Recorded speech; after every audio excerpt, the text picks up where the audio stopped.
afin qu'ensemble nous puissions plonger nos regards dans la parole de Dieu. Merci aussi à notre pasteur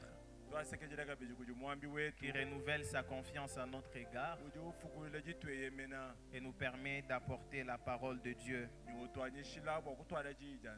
Aidez-moi à saluer votre voisin et dites-lui bienvenue à cette école de renouvellement de l'intelligence et dimanche. Souhaitez la bienvenue à votre voisin. Gloire à Dieu. Alors ce soir, nous allons poursuivre l'enseignement que nous avons commencé à donner depuis le dimanche passé. Nous avons commencé à parler sur un royaume et sa mentalité. Peut-être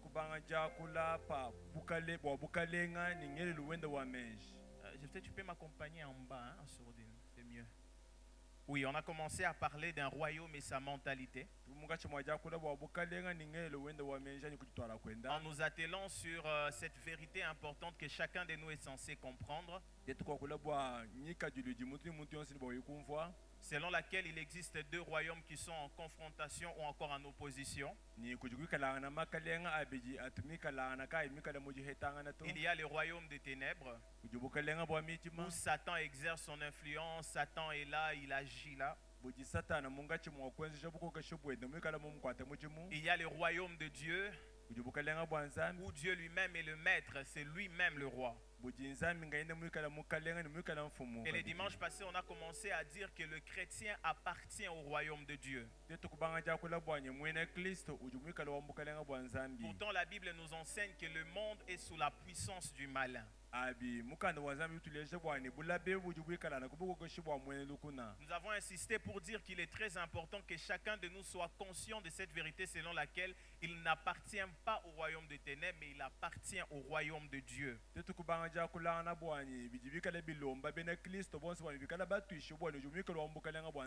Puisque nous sommes sur la terre, ainsi nous devons être conscients que nous n'appartenons pas au monde, mais nous appartenons au royaume de Dieu.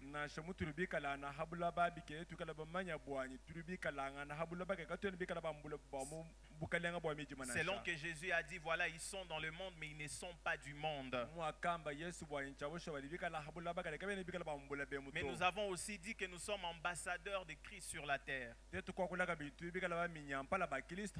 Notre cité est céleste.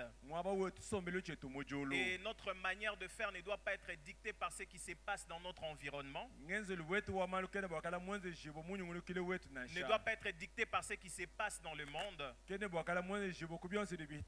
doit être dictée d'après ce qui se passe dans le royaume de notre Père en fonction de la constitution qu'il nous a donnée, qui est sa parole.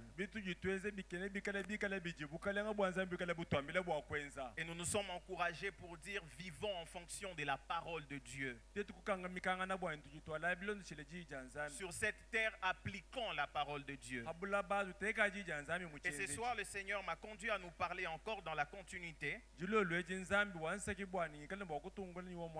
d'un sujet très important. Pourquoi important? Eh bien parce que bien sûr on entend cela couramment dans notre milieu.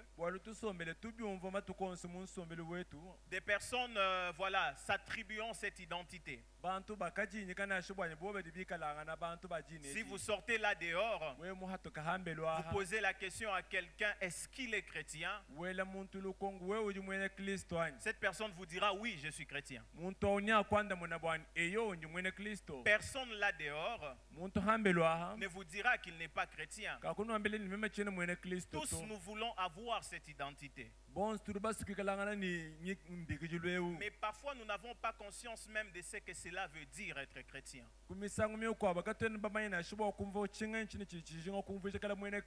Ce soir je vais nous parler du chrétien. Chrétien. Le royaume auquel nous appartenons nous exige de vivre d'une certaine manière. Nous exige de vivre d'après un modèle. Nous exige de faire d'après ce qui se passe dans le royaume. Mais au fur et à mesure que nous serons en train d'évoluer, nous allons nous rendre compte que Dieu a mis à notre disposition le modèle parfait que chacun de nous est censé copier. Alors pourquoi ces sujets? Pourquoi parler du terme chrétien? Pour 3 raisons. Premièrement, connaître son identité est le premier pas vers la réussite sur la terre. Nous parlons du chrétien. Nous parlons de cette identité. Parce que, bien aimés frères et sœurs, vous n'aurez pas de succès sur la terre si vous ne connaissez pas qui vous êtes. Vous ne verrez pas les objectifs de votre vie être atteints si vous ne connaissez pas qui vous êtes. Vous ne verrez pas le plan de Dieu s'accomplir dans votre vie si vous n'êtes pas conscient de votre identité.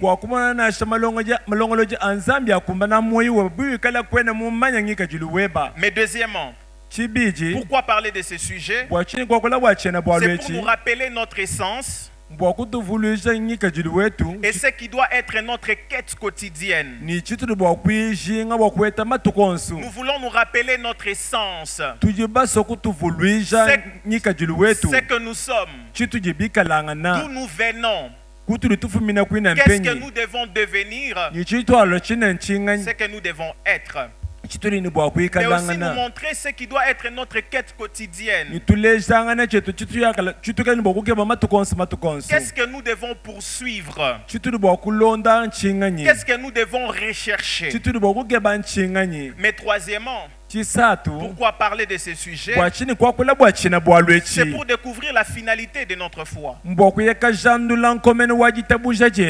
avons cru. Pour quelle fin? Nous avons donné nos vies au Seigneur. Pourquoi? Pourquoi même le Seigneur nous garde encore sur la terre alors que lorsque nous lui avons donné nos vies, nous pouvons carrément partir les rejoindre.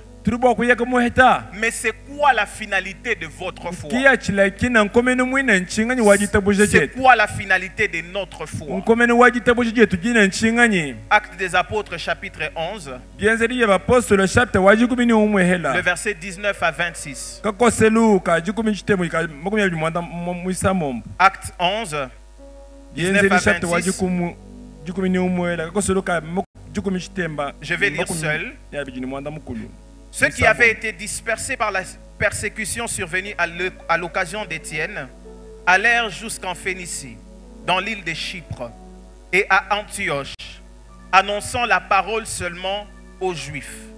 Il y eut cependant parmi eux quelques hommes de Chypre et de Cyrène, qui étant venus à Antioche, s'adressèrent aussi aux Grecs, et leur annoncèrent la bonne nouvelle du Seigneur Jésus. La main du Seigneur était avec eux. Et un grand nombre de personnes crurent et se convertirent au Seigneur. Le bruit en parvint aux oreilles des membres de l'église de Jérusalem et ils envoyèrent Barnabas jusqu'à Antioche. Lorsqu'il fut arrivé et qu'il eut vu la grâce de Dieu, il s'en réjouit. Et il les exhorta tous à rester d'un cœur ferme, attachés au Seigneur. Car c'était un homme de bien, plein d'Esprit Saint et de foi. Et une foule assez nombreuse s'est joignit au Seigneur. Barnabas se rendit ensuite à Tarse pour chercher Saul. Et l'ayant trouvé, il l'amena à Antioche. Pendant toute une année, ils se réunirent aux assemblées des églises et ils enseignèrent beaucoup de personnes. Ce fut à Antioche que pour la première fois, les disciples furent appelés chrétiens. Ce fut à Antioche que pour la première fois, que les disciples furent appelés chrétiens. C'est-à-dire que pendant tous ces temps, ils étaient connus simplement comme disciples du Seigneur, les gens qui ont marché avec Dieu. Mais à cet instant-là, on leur a donné un titre. On leur a donné une identité. On les a appelés chrétiens. Puis je vais évoluer, je vais rentrer sur ce passage pour que nous puissions tirer de vérité. Mais lisons aussi Galates le chapitre 4. Lisons le verset 17 au verset 19. Galates 4, 17 à 19, je lis seul. Les zèles qu'ils ont pour vous n'est pas pur, mais ils veulent vous détacher de nous, afin que vous soyez zélés pour eux. Il est beau d'avoir du zèle pour ce qui est bien, et en tout temps, et non pas seulement quand je suis présent parmi vous, mes enfants, pour qui j'éprouve de nouveau le douleur de l'enfantement, jusqu'à ce que Christ soit formé en vous. Ici, c'est l'apôtre Paul qui parle. Il parle à l'église de la Galatie. Il présente combien ceux qui viennent vers eux le prêcher autre chose n'ont pas une bonne motivation envers eux. L'apôtre Paul s'inquiète de leur foi. L'apôtre Paul s'inquiète de leur vécu quotidien. L'apôtre Paul leur fait savoir quelle est sa plus grande recherche. Qu'est-ce que l'apôtre Paul aimerait voir en eux? L'apôtre Paul ne veut pas simplement le voir s'habiller d'une certaine manière. L'apôtre Paul ne veut pas simplement le voir marcher d'une certaine manière. L'apôtre Paul ne veut pas le voir avoir une attitude simplement quelconque. Mais l'apôtre Paul met ici en avant combien il souffre pour eux. Mais dans quel but, frères et sœurs? Pour que le Christ soit formé en vous. Partant du texte de Galates et de Actes des Apôtres que nous avons lu, où après la persécution d'Étienne, après la mort d'Étienne au fait, survint une persécution dans la ville. Les disciples furent dispersés à plusieurs endroits. Et étant dispersés à ces endroits, les disciples se mettent à parler du Seigneur. Les disciples se mettent à annoncer la bonne nouvelle. Ceux qui étaient autour d'eux ont vu cela. Et la Bible précise même que beaucoup de personnes à cet endroit crurent au Seigneur. La Bible dit encore que le Seigneur agissait tellement par eux. Ceux qui étaient autour d'eux sont étonnés. Et ils se mettent à les appeler chrétiens. Deux vérités que j'aimerais que nous puissions tirer de ces deux passages. La première vérité, frères et sœurs, c'est que être chrétien, c'est constate. Ça ne se dit pas. Je vais répéter. Être chrétien, c'est constate, mais ne se dit pas. Dans ces passages que nous avons lus, les disciples ne se sont pas arrêtés pour dire nous sommes des chrétiens. Ils ne sont pas entrés dans une ville et ils commencent à dire nous sommes des chrétiens. Mais non, cela a été constaté. La Bible précise que c'est pour la première fois qu'ils furent appelés chrétiens. Ce sont ceux qui sont autour d'eux qui ont constaté qu'ils étaient des chrétiens. Frères et sœurs, être chrétien ne se dit pas.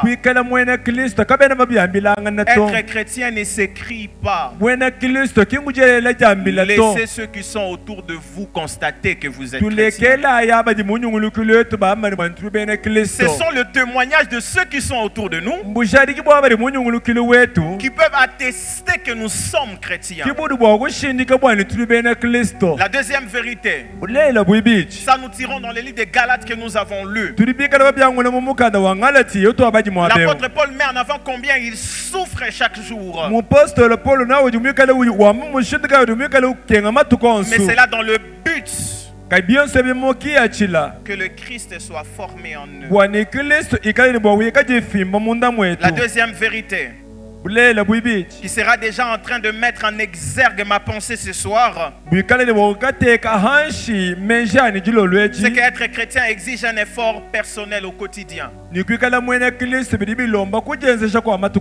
Être chrétien exige un effort personnel au quotidien.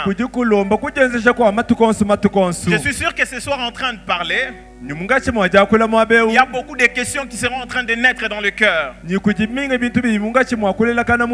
rassurez-vous que pendant que je serai en train d'avancer, vous verrez combien la Bible nous enseigne cela. Être chrétien exige des efforts personnels au quotidien. Ce n'est pas votre voisin qui viendra faire cela. Ce ne sont pas ceux qui sont autour de vous, le pasteur, le prédicateur, le responsable de département qui viendront faire cela. Mais cela exige un effort personnel et c'est là au quotidien. Chaque jour, vous devez vous battre. Vous devez faire certaines choses pour que cette identité soit véritable dans votre vie. Pour que cette identité soit réelle dans votre vie. Alors bien aimés frères et sœurs, abordons ce point. C'est qu'un chrétien n'est pas. C'est qu'un chrétien n'est pas. Et ce soir, pendant que je serai en train de le dire, je fais une prière à Dieu. Seigneur, ramène chacun dans le droit chemin.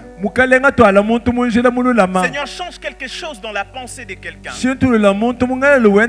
Seigneur, transforme la vie de quelqu'un. Et que quelqu'un rentre dans la bonne voie. 1. Être chrétien ne pas seulement donner sa vie à Jésus, car cela n'est qu'un processus vers le fait de le devenir. Je répète encore, être chrétien n'est pas seulement donner sa vie à Jésus, parce que donner sa vie à Jésus, ce n'est qu'un processus qui vous amène à devenir chrétien. Plusieurs personnes, lorsqu'ils viennent dans l'église et qu'ils prennent la décision de donner leur vie à Jésus, c'est fini. Quand ils sortent, ils disent qu'ils sont déjà chrétiens. Il n'y a plus de choses à faire. J'ai plus autre chose à faire. J'ai déjà Jésus. C'est fini, je suis chrétien. Eh bien non, frères et sœurs. Donner sa vie à Jésus vous accorde le privilège d'être enfant de Dieu. Et c'est ça la première porte à franchir pour ensuite devenir chrétien.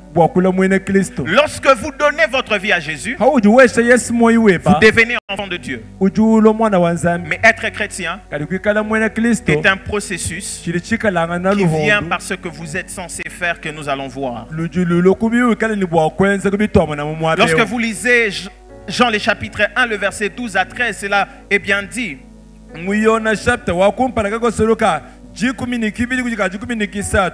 La Bible dit, mais à tous ceux qui l'ont reçu, à tous ceux qui croient en son nom, elle a donné le pouvoir de devenir enfants de Dieu,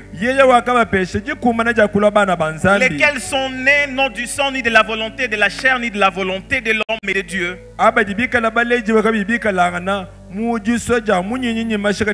Avoir reçu Jésus, vous êtes devenus enfants de Dieu. Et vous entrez dans un processus qui vous amène à devenir effectivement chrétien. 2. Être chrétien ne signifie pas naître dans une famille qui croit en Jésus.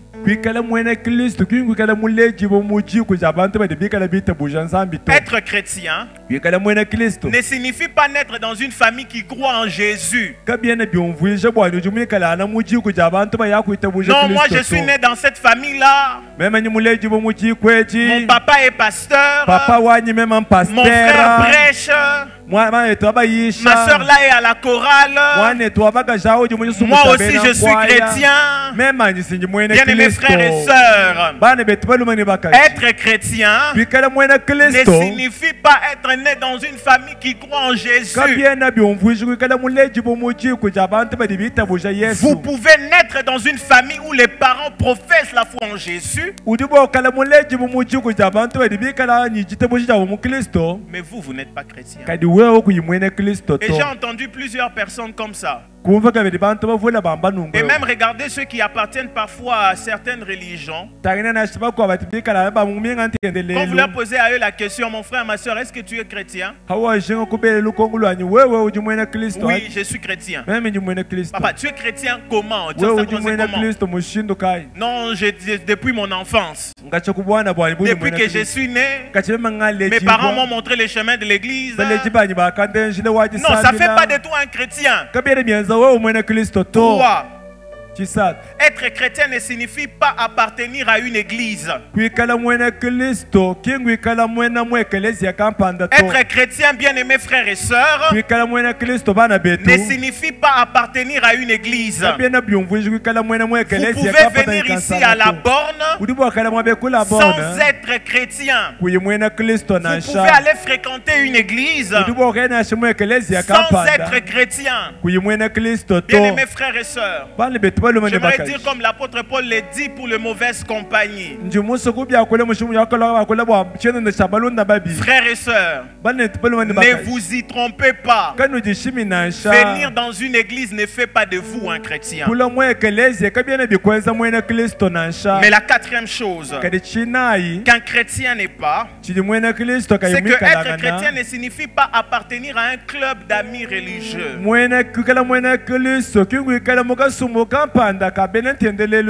Vous n'êtes pas chrétien parce que vous avez des amis autour de vous qui sont chrétiens. Moi, je peux vivre de n'importe quelle manière, mais je connais quand même le frère Rabbi. Je suis aussi comme lui. Moi, je peux vivre de n'importe quelle manière. Je connais telle sœur là. Je passe mes journées avec eux. C'est fini, je suis chrétien. Le Seigneur est venu briser quelque chose dans la tête de quelqu'un. Tu n'es pas chrétien parce que tu marches avec des amis chrétiens. Tu n'es pas chrétien parce qu'autour de toi il y a des chrétiens. Alors c'est quoi être un chrétien? C'est quoi être un chrétien? Au fur et à mesure que je serai en train d'évoluer, frères et sœurs, vous allez découvrir combien c'est important.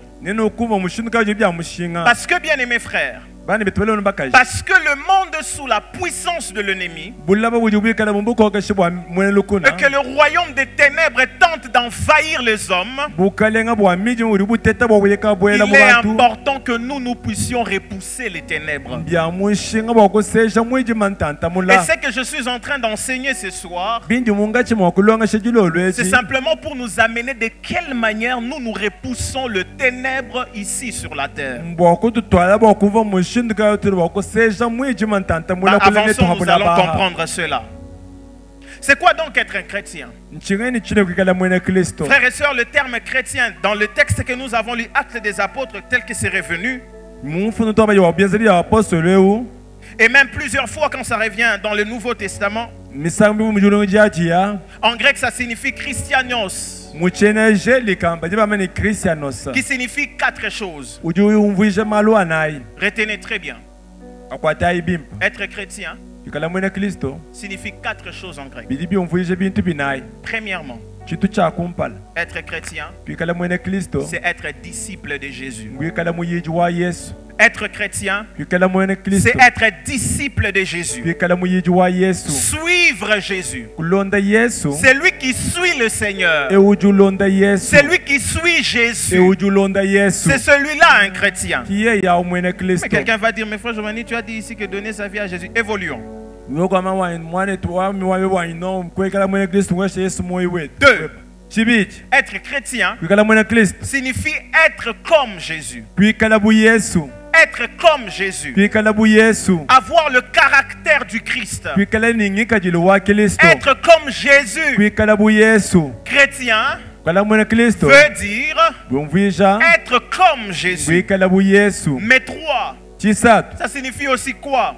Ressembler à Jésus. Ressembler à Jésus. C'est-à-dire que quand on vous regarde, on voit que vous ressemblez à Jésus. Quand on regarde comment vous faites les choses, on voit que vous ressemblez à Jésus. Mais 4, cela signifie appartenir à Jésus. Ainsi, bien aimés frères et sœurs, vous n'êtes pas chrétien parce que vous dites que vous êtes chrétien. Vous n'êtes pas chrétien parce que vous êtes en train de crier autour de vous, moi je suis chrétien. Mais vous êtes chrétien quand vous ressemblez à Jésus. Vous êtes chrétien quand vous êtes comme Jésus. Je m'arrête un peu par ici et je vous pose une question. Est-ce que vous êtes chrétien? Est-ce que vous êtes chrétien? Vous pouvez venir dans une église, mais sans être chrétien. Vous pouvez appartenir à une famille sans être comme Christ. Vous pouvez vous mettre à genoux ici et nous donner l'apparence, mais tant que vous ne ressemblez pas à Jésus, vous n'êtes pas chrétien. Quand on a vu les disciples, ces gens ont crié, ils sont chrétiens.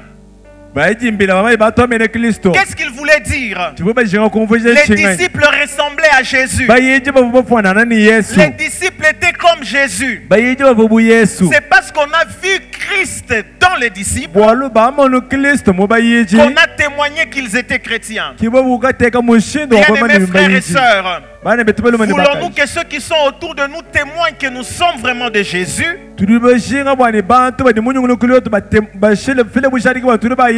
Ressemblons à Jésus.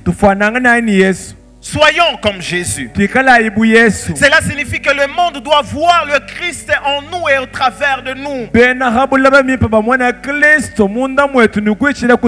Bien-aimés frères et sœurs, est-ce qu'aujourd'hui encore, on voit le Christ en toi? Est-ce qu'on voit le Christ en toi? Est-ce qu'on voit Jésus en toi?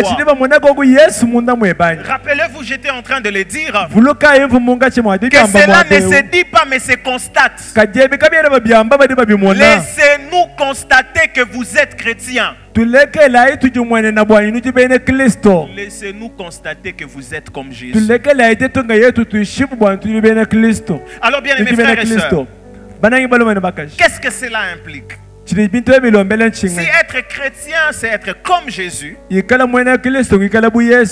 être chrétien, c'est ressembler à Jésus. Qu'est-ce que cela implique? 1. Agir comme Jésus. Agir comme Jésus. Bien-aimés frères et sœurs, les hommes doivent voir les œuvres de Christ au travers de nous. Bien-aimés frères et sœurs, si vous dites que vous êtes chrétien, vous devez agir comme Jésus. Et la question que vous devez toujours vous poser avant de faire quelque chose, avant de poser un acte, avant de réagir, voilà la question que nous devons toujours nous poser. Qu'aurait fait Jésus?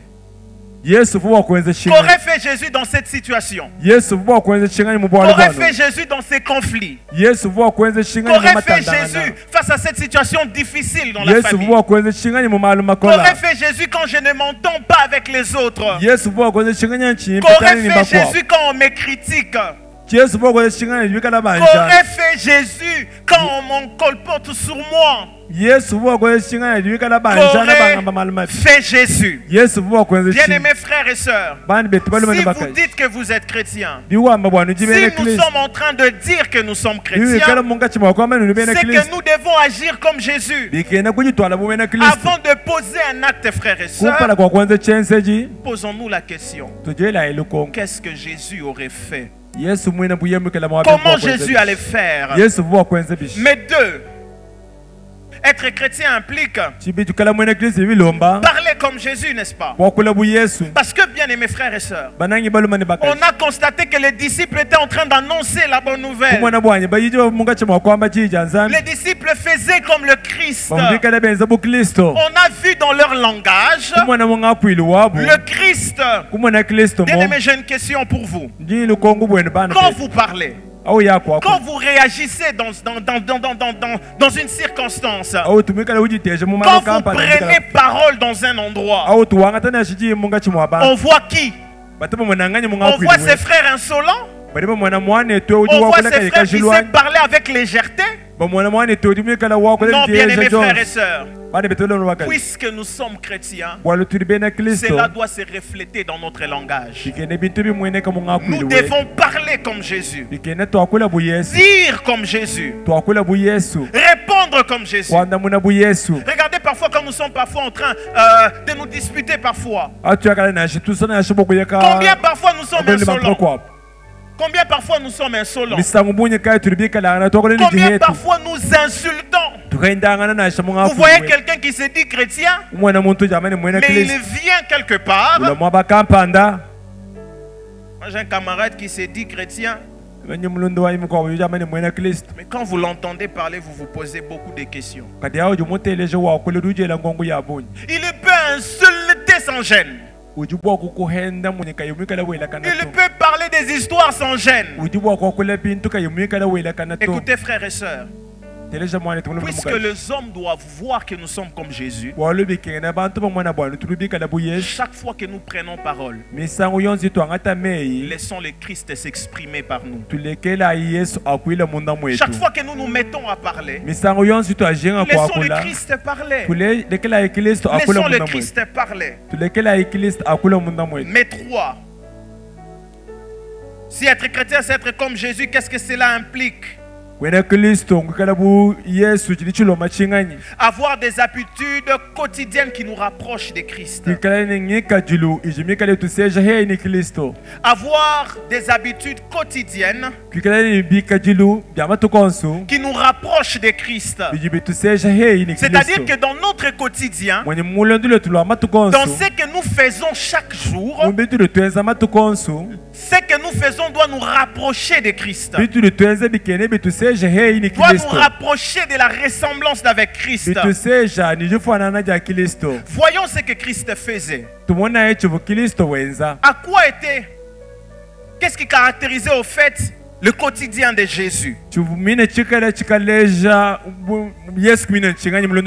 que nous pouvons faire chaque jour pour que cela nous rapproche davantage de lui et de sa ressemblance. Premièrement, Jésus priait chaque jour. Jésus priait chaque jour. Bien-aimés frères et sœurs, voulez-vous vous rapprocher de Christ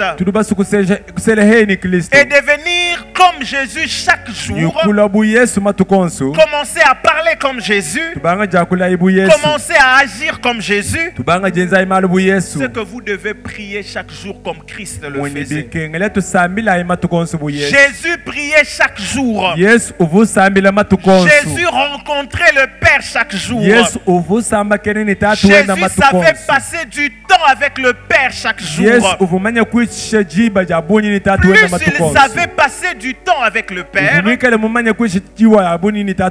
il a atteint un niveau où il a dit, yeye kufika chini chukwa bucha mon père agit jusqu'à présent, tatu wanu juwe stone pinje moi aussi j'agis. même hani J'ai constamment mon père devant moi. même ni tatu wanu kumpala Je vois constamment mon père agir. jimona tatu wanu wenza Que moi aussi j'agis. ni même hani Vous ne pouvez pas être comme Jésus. kwena bwa wikala bu Yesu Je rentre entre parenthèses. Vous ne pouvez pas être chrétien ninkangula tubo kwena bwa kala mwena si vous Kristo ne vous rapprochez pas de Jésus chaque jour. biwi kala kwena sela ni Yesu mwana tukonsu Jésus priait chaque jour. Yesu vusambila matuko Et la Bible dit encore. mukana wanzambe juwamba Écoutez kabiji ce que la Bible dit dans Matthieu 14, 22 à 23. teleja chili mukana wanzambe wa mamu Mata chapter wadi 18 ikakoseluka makumi abiri ni kibiri ya makumi abiri ni Il kisatu finit d'enseigner. wijikisha kulongesha Jésus pouvait se mettre. Yesu uvubwa kusoma La Bible dit aussitôt, mukana wanzambe juwamba mana il kuishikisha obligea les disciples à monter dans la barque et à passer avant lui de l'autre côté pendant qu'il renverrait la foule. yeye wakamila bei kotu kamila bei jibenda bwani bikala bwa kumuja jele jamwa jamai Quand il eut renvoyé, atumu ibantu bavu misumo ya bantu bimikala milwa il monta sur la montagne yeye kubanda kumukuna pour prier à l'écart. bwa kusamila yi kuluseka Les activités de Jésus chaque jour mijimu ya Yesu ya matukonsu ne l'empêchaient pas d'être avec son Père. kayivo yimuhangisha bwa kikaji ntatu wenda Parce to qu'il en avait conscience. bwa lukondo kenda kamwe kavikala Il doit faire gatishikwa comme le Père fait. bikene enza mu gitatu Il wenza doit agir sur la terre comme le Père bikene veut. enza habula ba mu gitatu Et la wenza meilleure façon pour lui de découvrir cela, mushino mwimpo wa kujandulebi c'est de passer du temps avec son Père. bwa kuisha chikondo chimpa ni tatu Bien-aimés wenda frères et sœurs, bana betu vous balumani ne bakaji pouvez pas ressembler à Jésus si vous ne priez pas chaque jour. kwena bwa kufanana ni Yesu biu kala kwenu sambila matukonsu La to prière nous rapproche du Christ. disabila yitu seja ni Et Yesu plus nous sommes proches du Christ, nyatu tusele ni Kristo plus nous ressemblons à Jésus. o akiato afanana ni Yesu La Bible dit, mukanda wanzambe juwamba vous tous qui le visage découvert, neno bonso banyempalelo mikala mibwikila contemplez comme dans un miroir la gloire de Dieu. tangina imu bumulu mujikalashi butomi bwanzambi Vous êtes transformés en la même image. nujibikala bashintu kamu nyika julumwe Cette heleo vérité est aussi vraie bulele lorsqu'on lemu s'approche du bujibikala Christ. bwa busho wakabeji au jumikala usele ni Plus nous Kristo passons du temps avec Christ, aturi twitche chikondo ni Kristo plus nous allons ressembler à Jésus. kiato afanana ni Yesu Est-ce qu'on se comprend jusque-là? jitumva nangwanyi Plus nous passons du temps avec lui, aturi twitche nenda chikondo plus nous le ressemblons. kiato afanana nenda Marc 6, 46. Marko chapter mwisambo mukoko solo kama 8 kisambo Quand il lui renvoyait la foule, akatuma ibayijibenda il s'en alla sur la montagne yeye kuya kumukuna pour prier. bwa kusambila Plusieurs fois la Bible le dit. misango mivula mukano nzambi Au juwamba point que tellement que cela était prioritaire pour lui, bwa kumwana bwani bintu evikala bya mushinga bwenda il a enseigné même ses disciples à prier. kubilonga shina bayijibenda bwa Il kusambila les a encouragés à toujours prier et ne point se relâcher. kubakangamika bwa kusambila ni kubenga kuchoka mamikulu Luc 18, 1. Luka chapter waji ni mwanda mukulu kokosolo kakumpala Jésus leur adressa une parabole pour montrer qu'il faut toujours prier et ne point se relâcher. Yesu kubeshe lusumungani lwakala kusambila misango yonse kubenga kuchoka bwa kube kusambila Mais la deuxième chose que nous devons faire, chakumbala chakwenza qui nous rapproche du Christ, chili tuseja ni Kristo et que Jésus lui-même a fait, ni chili Yesu mwina mwenza c'est que Jésus lisait et connaissait les Écritures. ni Yesu uvumika lubala mifundu misantu Jésus lisait Yesu uvumika lubala et connaissait les Écritures. uvumanya mifundu Vous ne pouvez pas être comme Jésus kwenda bwakala bu Yesu si vous ne passez pas du temps avec la parole de Jésus. siwikala kwena wiche chikondo cheba ni jija Vous nzambi ne ja pouvez Kristo pas être comme Jésus kwena bwakala bu Yesu si vous ne passez pas du temps avec les Écritures. siwikala kwena wiche chikondo cheba mu mifundu Jésus connaissait les Écritures Yesu uvumanya jija au nzambi point qu'il allait chaque fois selon sa coutume dans la synagogue. ni misango yonse uvumika luya musina ngonga Il prenait la Bible, le rouleau. uvuangata mukanda wa nzambi Il prenait le temps de faire la lecture. uvuangata chikondo cha kubala Il se retrouvait parfois dans certains livres tels qu'Ésaïe. ujisana nashi mu mikanda mifundo kuji Yeshayi La Bible parle de cela dans Luc le chapitre 4, 16 à 17. mukanda wa nzambi jumika lubya kule mukanda wa Marko Il prend ces textes. wangata mifundu Il eyi se met à expliquer à ceux qui étaient autour d'eux. ubanga jiyumvisha bavu munyungulu kili Jésus wenda connaissait les Écritures. Yesu uvumanya mifundu Voulons-nous être comme Jésus, ayant connaissance de la parole de Dieu et pratiquant la parole de Dieu. Jésus connaissait la parole et Jésus vivait en fonction de la parole. Jésus était comme son Père parce que Jésus écoutait son Père. Jésus savait ce que son Père voulait. J'ai une question pour vous. Est-ce que vous êtes comme Jésus? Jésus passait du temps avec la parole. Il allait voir même d'autres personnes pour parler de la parole.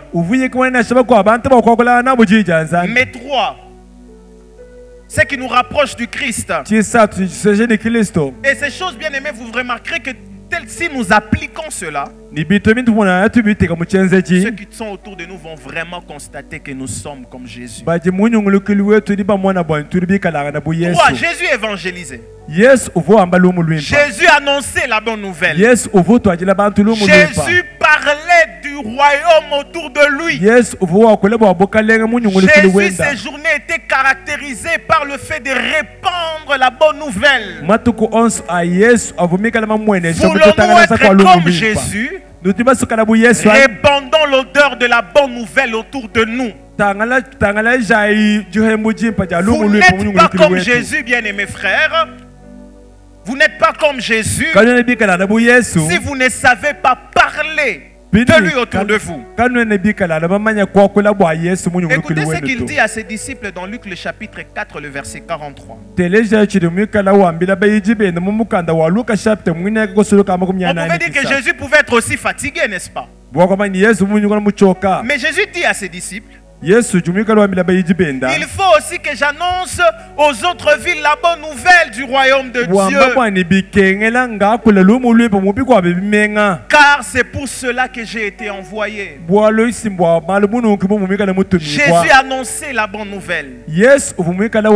Avant de finir, alors que je serai en train de parler de ces trois vérités qui influencent le fait que nous repoussons le ténèbre, parce que je suis en train de dire, le fait d'être comme Christ,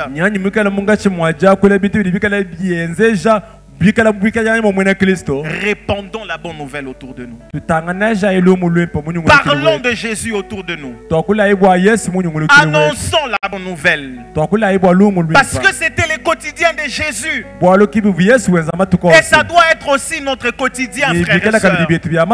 Lundi, mardi, mercredi, répandons l'odeur de la bonne nouvelle autour de nous.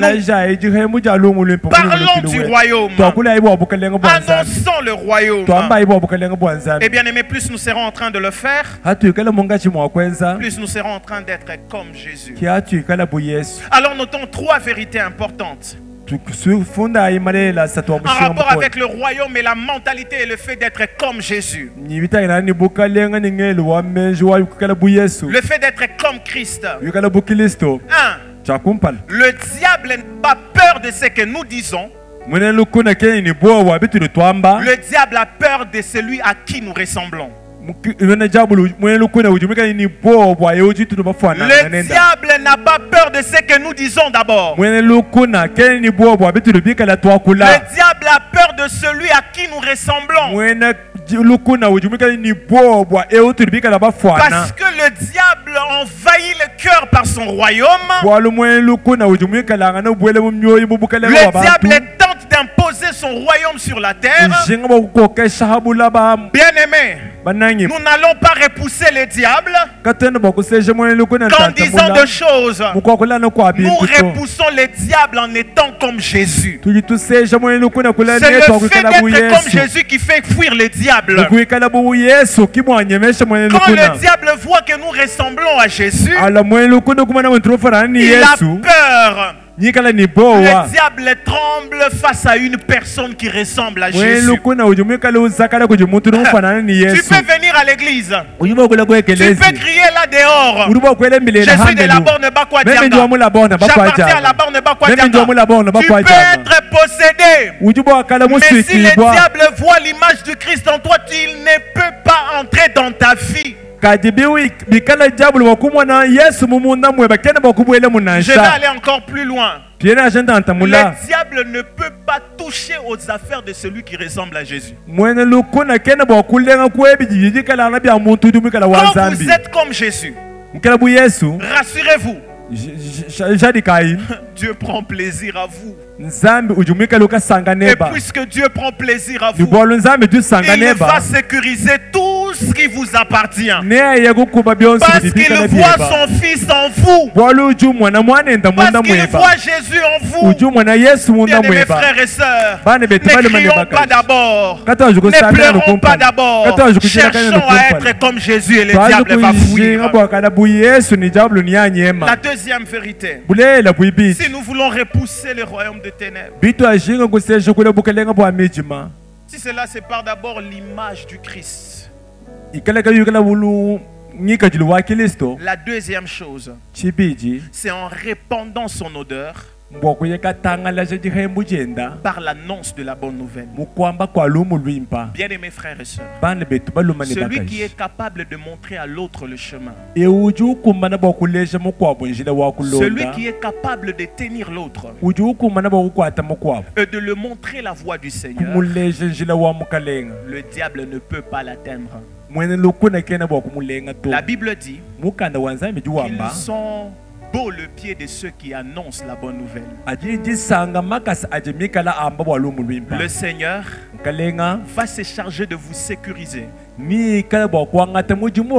que vous êtes un instrument pour chasser les ténèbres dans la vie des autres. Par l'annonce de la bonne nouvelle, lorsqu'un homme se lève et qu'il veut être comme Jésus, en évangélisant, en annonçant la bonne nouvelle, il a la protection de Dieu. Et le diable tremble. Parce que Dieu ne va pas perdre un instrument de bonne nouvelle. Dieu ne va pas accepter qu'on touche à son instrument. On repousse les ténèbres par l'image du Christ. Mais on repousse aussi les ténèbres en parlant de Christ autour de nous. Jésus a dit: vous êtes la lumière du monde. Il faut que votre lumière luise autour de vous. Et la manière dont la lumière luit autour, c'est lorsque nous montrons aux autres ou encore que nous apportons cette lumière dans la vie des autres. Chassons les ténèbres par l'image du Christ. Repoussons le royaume du ténèbre et son système par l'image du Christ. Mais repoussons aussi en annonçant la bonne nouvelle. En annonçant la bonne nouvelle. La troisième vérité par laquelle je vais finir avant de conclure, c'est que, bien aimés frères et sœurs, on repousse le ténèbre, le royaume de ténèbres et son système par l'unité. Par l'unité. Écoutez ce que Jésus dit. Une maison divisée contre elle-même ne peut pas subsister. Il faut que ceux qui sont là soient unis pour que leur influence soit forte. Église du Seigneur, nous allons repousser les ténèbres par notre unité. Parce que l'union fait la force, frères et sœurs. L'une des choses qui fragilise l'Église et son impact dans le monde, c'est la division. Lorsque nous sommes divisés, entre nous séparés, voulons-nous repousser les ténèbres? Soyons comme Jésus, ressemblons à Jésus, annonçons la bonne nouvelle, mais soyons dans l'unité. Lorsque nous sommes unis, nous sommes forts, et le ténèbre ne peut pas régner au milieu de nous. Lorsque nous sommes unis, frères et sœurs, nous sommes forts et nous pouvons imposer le royaume de notre Dieu sur la terre.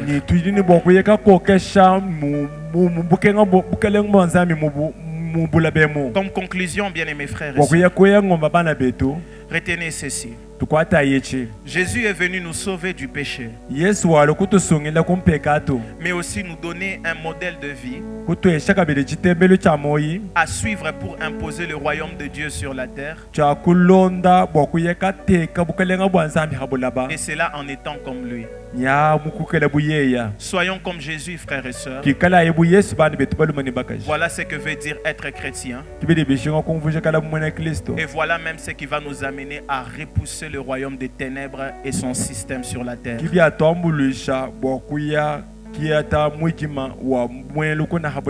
Que le Seigneur bénisse sa parole.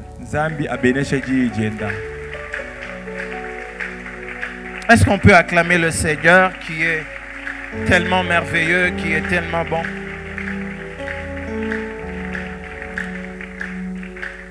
Nous allons prier le Seigneur.